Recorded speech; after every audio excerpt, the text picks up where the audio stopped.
Bonjour à tous, j'espère que vous allez bien. On se retrouve pour le brief du mercredi 16 novembre 2022. Je vous fais un point rapide BTC et je vous ferai un point rapide aussi dollar index et S&P 500 pour parler un petit peu des assets à risque. Alors du coup, le BTC est toujours dans son range, on avait identifié la zone de range ici. Tant qu'il n'y a pas de cassure, il n'y aura pas de volatilité sur Bitcoin, ça va continuer de consolider. Toujours la question et le schéma il est là, hein, c'est est-ce qu'on est dans une réintégration de range et à ce moment-là ça serait assez bullish pour aller où simplement chercher les zones de liquidité qui se trouvent ici et ici, donc il ne faudrait pas être étonné s'il y a une réintégration que contre toute attente et après autant de FUD et tout ce bordel avec les exchanges, qu'on prenne à contre-pied absolument tout le monde qui aurait shorté ici pour aller chercher leur stop et liquidation dans les 23-24 000 dollars. Par contre, si il n'y a pas de retournement, bien évidemment que le trade le plus probable, hein, si on suit la tendance qui est baissière, ce serait d'avoir une continuation baissière et d'aller chercher 13 800 dollars. Pour moi, c'est toujours les objectifs ici, long terme, que j'ai en tête, donc je ne vois pas de retournement. Sur ce marché, honnêtement, il n'y a pas grand chose d'autre à dire de plus. Peut-être rapidement ici, voir un petit peu tout ce qui est CVD. Pour l'instant, le CVD spot continue de se péter la gueule pendant que le CVD perp monte un petit peu. Donc on a plutôt des acheteurs sur contrat dérivé, des vendeurs sur le spot, ce qui n'est pas forcément positif, très positif. En tout cas, les acheteurs au marché sont plutôt agressifs sur les contrats perp et pas trop sur le spot. Les vendeurs continuent de vendre sur le spot, donc il y a une pression vendeuse assez importante. La question c'est est-ce que cette pression va se faire absorber, c'est ce qui nous intéresse. Est-ce qu'on peut maintenir les on va dire les bottoms avec justement un CVD qui fait que de chuter sur le spot. Ça veut dire qu'en gros sur le spot ça avance, mais ça se fait absorber. Et du coup de l'autre côté ça construit du long sur les perps pour justement prendre à contre-courant ceux qui auraient vendu sur le spot. Mais idéalement voilà, ce serait mieux d'avoir un CVD bien plus positif sur le spot qu'un CVD positif sur le perp. Là les gens achètent, sont agressifs à levier, mais sur ce qui est investissement spot ou achat spot, les gens sont plutôt toujours vendeurs. Enfin en tout cas ici les vendeurs sont plus agressifs. Donc tant que ce sera le cas, je vois difficilement honnêtement comment le BTC peut se reprendre tant qu'on voit ça. Bon après c'est très court terme. Je peux passer sur quelque chose de beaucoup moins court terme ici. Hop. Mais bon, pour l'instant on voit la différence. Hein. Le CVD spot qui continue de comment dirais-je, de se péter un petit peu la gueule ici avec un CVD perp qui est contraint à rien.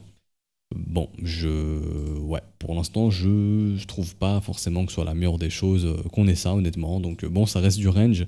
Le marché option suggère qu'on reste dans le range au moins jusqu'à la semaine prochaine via les expirations de vendredi. Du coup, je pense que j'en parlerai vendredi de tout ça pour clôturer la semaine du marché option. Mais ouais, quoi qu'il en soit, ça reste du range. Tant qu'il n'y a pas de résolution, il n'y a rien à faire. Au niveau des liquidités au sein de ce range, alors, bon, là, je pense que tout le monde l'a vu, il y a un triangle qui est en train de se former, comme ceci. Du coup, il y a tout le monde qui va trader ce triangle. Très très probablement, les gens vont acheter le breakout haussier ou le breakout baissier. Donc là, c'est le triangle. On est environ à 2/3, donc c'est généralement, on a une résolution. Si il y a le breakout et que les gens l'achètent, il y a de grandes chances qu'on vienne simplement capturer des stops. Pour moi, les stops les plus proches, au-dessus de 17 100. Après, les stops les plus proches, c'est au-dessus de 17 700. S'il y a des signes de retournement, c'est pour prendre à contre-pied tous ceux qui seraient rentrés sur ce breakout. Et à ce moment-là, où se trouvent les stops? Ils se trouvent tout simplement vers les 15 700. Donc en gros, ça serait le schéma au cas où il y a un breakout haussier et que tout le monde achète ce breakout. Maintenant, s'il y a un breakout qui n'a pas de retournement ici, pareil, cette zone est extrêmement importante. Pourquoi? Parce que là, en gros, c'est absolument tous les stops des vendeurs au sein du range. Et donc, c'est au-dessus des 18 700 dollars. C'est-à-dire que si le Bitcoin il vient ici, puis il se retourne comme ça, c'est très négatif. Ça veut juste dire qu'on est venu nettoyer tous les stops des vendeurs. Une fois que ça c'est fait, on va chasser dans l'autre sens et ce serait le signal de continuation baissière pour aller chercher plus bas et possiblement faire la dernière vague baissière. Possiblement. Donc ça, voilà, c'est en termes de liquidité. Donc il faudra surveiller. Par contre, si on va d'abord chercher au sud, ce serait plutôt encourageant. C'est-à-dire que là, vous avez tous les stops des acheteurs. Donc ça va en gros jusqu'au bottom, bien évidemment, jusqu'au 15 400. Si on vient ici, qu'on casse, que tout le monde dit oui, c'est continuation, ça y est, c'est baissier, il faut shorter, et que là on capture les stops et qu'il y a ça serait assez bullish. Et à ce moment-là, on pourrait prendre à contre-pied tout le monde et venir dans cette zone, et ensuite on voit, ça tient ou ça tient pas. Ok. Le plus important, c'est le breakout.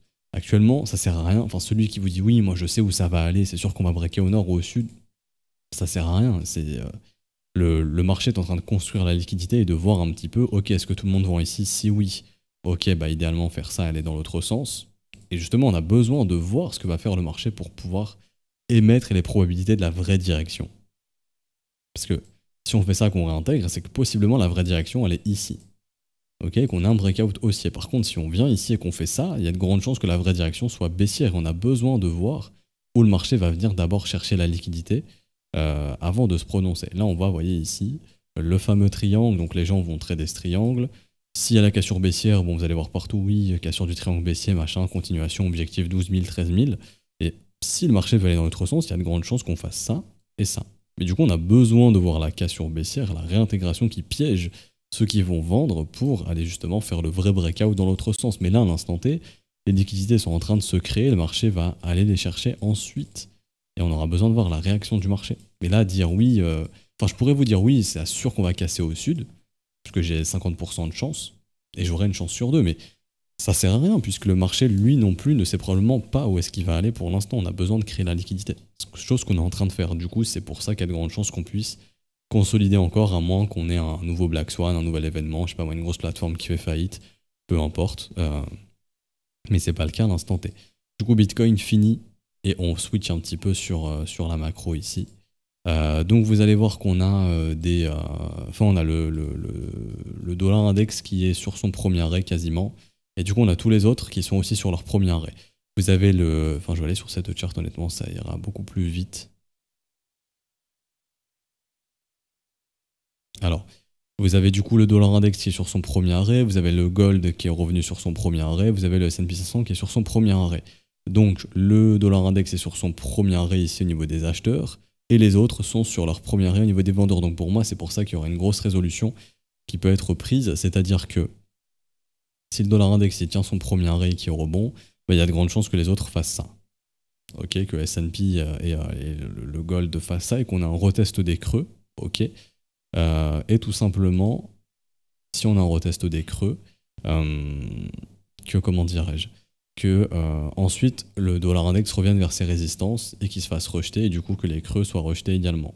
Ok, qu'en gros on soit dans du range entre les tops, les bottoms ici, et les tops trouvés sur le premier arrêt pour le S&P et pour l'or, et que pour le dollar index ce soit en gros un range entre ici et ici. Mais vous voyez ici tout est corrélé, où on va vite être fixé, est-ce qu'on reste dans des mouvements tendanciels ou non. C'est pour ça que les 104, 105 points sont très importants pour le dollar index. Si elle maintient qui rebondit, il y a de grandes chances qu'on ait justement S&P 500 qui rejette aussi. Maintenant, le S&P 500, de ce que nous apprend le marché option, c'est que idéalement, il faudrait le maintenir, lui, au-dessus des 390 points pour vendredi. Et même au-dessus des 400 points environ, donc des 4000. Entre 3009, il faudrait qu'il soit au-dessus des 3900 $. Le S&P 500, du coup, il n'y aurait pas de retournement cette semaine. S'il y a un retournement, ce serait la semaine prochaine. S'il y a un retournement, encore une fois, pour ça, il faudrait que le dollar index se reprenne. Si le dollar index il casse son premier arrêt et qu'il va chercher, par exemple, du retracement de moitié, à ce moment-là, le S&P et le gold, ils peuvent poursuivre leur retracement, et Bitcoin, il pourrait se rediriger aussi vers les 18 000 $. Jusque-là, pour l'instant, il ne veut pas capturer le top. Pourtant, j'ai besoin, voilà. Hop. Et du coup, ce serait en gros une zone de rebond entre 101 points et 105 points. Du coup, ça voudrait dire que le S&P poursuit vers les 4120 environ, sa trendline, et le gold il poursuit aussi potentiellement vers les 1800, 1850 $. Pas plus à dire ici au niveau du dollar index et du S&P 500. Ce qui est intéressant, c'est au niveau des sentiments. Les gens sont bearish sur les indices. C'est pour ça que vous avez un rallye sur le CAC, sur le DAX, sur le Nasdaq, sur le S&P 500, etc., etc. Parce que les gens ont retourné leur veste. Ils sont maintenant bullish sur le dollar, bearish sur euro et GBP, et ils sont bearish sur les indices et du coup bullish sur le dollar. Alors que graphiquement, le dollar série reverse a instauré un top, et ici les indices ont instauré, peut-être pas le bottom définitif, mais au moins du retracement. Du coup, personnellement, mon hypothèse la plus plausible, c'est qu'on soit dans un environnement où la courbe des taux va s'inverser un petit peu partout dans le monde, que ce soit en Europe, en Angleterre, aux États-Unis. Là, vous avez en gros la courbe des taux ici. En Europe, où les taux directeurs sont au même niveau enfin, aux États-Unis, pardon. Vous avez les taux directeurs qui sont au même niveau que les taux 30 ans. Donc, il y a une inversion de courbe imminente, parce que là, le mois prochain, on va remonter de 0,5 points. Donc, si le taux à 30 ans, il n'est pas à 4,5, on a une inversion de courbe. Ça, c'est risque de récession et c'est signe que l'économie va très mal. Et vous avez un système bancaire qui se fait quasiment plus de profit. Et ça, c'est techniquement, économiquement, c'est très mauvais. Du coup, je vois difficilement comment on pourrait évoluer tranquille dans un monde où il y a une courbe des taux inversée et les marchés font des rallyes. Et en Europe, on a des taux directeurs à 2%, des taux à 30 ans à 2,05, donc pareil, une inversion n'est pas très lointaine. Et il y a au niveau de l'Angleterre où eux c'est un petit peu différent, où ils sont pas encore sur une courbe des taux inversée, mais ça pourrait arriver d'ici le mois prochain ou d'ici 2 mois.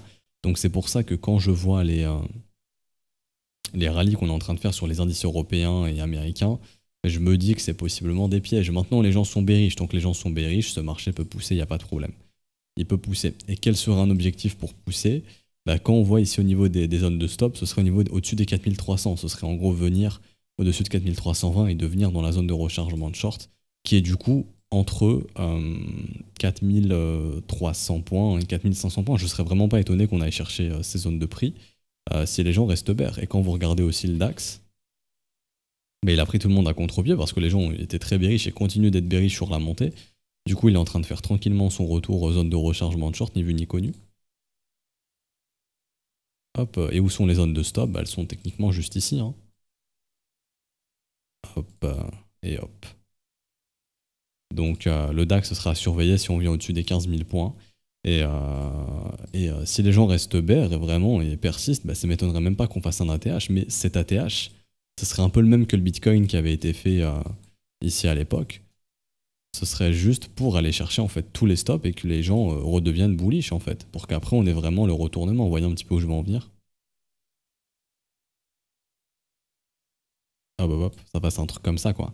Les gens sont bear sur la montée, il y a un nouvel ATH donc ils entendent partout que c'est bullish, et derrière on prend un contre-pied et on retrace tout ça. Parce que dans un monde où la courbe des taux serait inversée, je vois vraiment pas comment ces rallyes peuvent se faire. Et du coup je pense, je n'ai pas regardé mais je pense que le CAC c'est un peu la même chose. C'est pareil, donc pareil, un rallye, parce que les gens sont bear, et en gros ici tout le monde a misé sur le crack boursier, qui n'a pas eu lieu. Du coup on prend un contre-courant, donc toutes les zones de stop elles sont ici, la première elle a été capturée, et on a une deuxième ici, on a une troisième ici. Et du coup si on fait pas de nouveau sommet, hein, techniquement il y a de grandes chances que pareil, le CAC puisse se retourner au-dessus des 6800 points. Il faudrait encore pousser un petit peu dans la zone de rechargement de short, mais il faudra aussi surveiller le sentiment. Parce que là actuellement, les gens sont bearish sur le Nasdaq, sur le S&P 500. Il y a 3/4 des gens qui sont baissiers sur le DAX, 3/4 des gens qui sont baissiers sur le CAC 40, un tiers des gens qui sont baissiers sur le Nasdaq et la moitié des gens qui sont bearish sur le S&P 500. Donc on voit que le vent il a tourné en fait. Les gens sont short sur Euro-USD, donc les gens maintenant sont bearish sur Euro-USD alors qu'ils étaient bullish il y a quelques temps, enfin sur toute la descente, et maintenant que les W se reforment, les gens deviennent bearish. Pareil sur GBP USD, les gens étaient très bull, maintenant ils sont bear, donc on voit que les gens sont bullish sur l'USD et qui sont bearish sur les indices. Donc d'où justement ces rallyes contre le sentiment et contre les gens, parce qu'ils sont là c'est pas le sentiment, là c'est vraiment les positions des gens. Hein. Ici on est en train de nous dire qu'il y a 3/4 des gens qui sont short sur le CAC et le DAX, ce qui est énorme. Donc justement le marché va contre ces gens-là. Et c'est pour ça qu'on est en train d'initier justement ces fameux retracements. Et tant que les gens sont bearish, ça m'étonnerait même pas qu'on aille justement chercher un nouvel ATH, histoire de capturer tout le monde et que les gens soient bull pour pouvoir reverse le marché ensuite. Donc attention à ça, si vous êtes très bearish sur les indices, on arrive donc proche de zones de vente intéressantes, mais il va falloir justement identifier des vrais retournements. Tant que les gens sont maintenant bull USD et bear indice, faudrait pas être étonné qu'on ait encore un dollar qui puisse continuer de retracer, des indices qui continuent de monter, donc n'essayez pas trop de lutter contre le mouvement tant qu'il n'y a pas des signaux de retournement. Et du coup, ça m'étonnerait pas qu'on ait un S&P qui puisse se diriger vers les 4120. Et si vraiment il casse sa trendline, je pense qu'à ce moment-là, les gens vont commencer à changer leur biais et on aura possiblement des indices. Les gens seront un peu plus bullish sur les indices et en fait achèteront les tops possiblement pour qu'on ait à nouveau des retournements. Donc faut faire attention, je vois beaucoup de gens baissiers quand même sur les indices. Du coup, c'est ce qui fait que tout naturellement, comme je vous ai dit, on pourrait continuer de retracer tant que les gens sont baissiers. Parce que macroéconomiquement, oui, ça va pas très bien. Bon, techniquement, ce qui est bullish aussi, c'est le fait que la hausse des taux sera moins importante, que les chiffres s'améliorent un peu plus, de plus en plus. Donc, ça aussi, c'est bien, mais pour l'instant, les gens restent baissiers. Donc, on va dire que court terme, la situation s'améliore. Maintenant, on va dire que moyen-long terme, je suis désolé, mais une courbe des taux inversée, ça a toujours déclenché des catastrophes et je vois pas comment ce marché peut se reprendre ni vu ni connu comme ça, très bullish avec une courbe des taux inversée. Du coup, je personnellement pense plus que si les gens sont très bear ici, on va devoir aller plus haut pour les forcer à devenir un peu plus bullish. Et une fois que les gens auront changé de biais, possiblement, et qu'ils sont repassés bullish en se disant bon, c'est bon, il n'y a pas de crack boursier, ça sera tout the moon, que là on les prenne à contre-pied. Ce qui n'est pas encore le cas puisque les gens sont majoritairement baissiers. Du coup, toujours un petit peu plus de flux dans les assets à risque s'il n'y a pas de retournement au niveau du sentiment ou une grosse news écho qui vienne tout chambouler, honnêtement. Et d'ailleurs, de voir actuellement, par exemple, le missile qui a impacté la Pologne possiblement, que pour l'instant le S&P en a rien à foutre, ça témoigne qu'on va contre l'avis majeur, l'avis majeur qui est plutôt bearish, et le marché s'oppose à ça. Pas grand chose à dire de plus honnêtement, donc on s'arrête ici. J'espère que ça vous aura plu. Si c'est le cas, n'hésitez pas à laisser un petit pouce bleu, vous abonner si ce n'est pas déjà fait, à nous rejoindre sur Discord, je mets le lien en description en commentaire. Si vous souhaitez rejoindre la newsletter, n'hésitez pas, il y a le lien en description également. Si vous souhaitez rejoindre l'école, n'hésitez pas, c'est le moment de le faire via les modalités crypto, donc tout ce qui est paiement BNB, Ethereum, USDT, BUSD, USDC. Vous avez les adresses ici, les montants ici. Vous avez les réseaux à utiliser qui sont juste ici, donc du coup il y a l'adresse en fonction du réseau. Une fois que le transfert est fait, vous avez juste envoyé le TXID, à l'envoyer au professeur, le premier qui le voit le valide, et vous avez votre rôle élève, c'est fait dans la journée. Du coup, bonne journée à tous, on se retrouve probablement vendredi s'il n'y a pas de volatilité demain. Bonne journée, ciao ciao.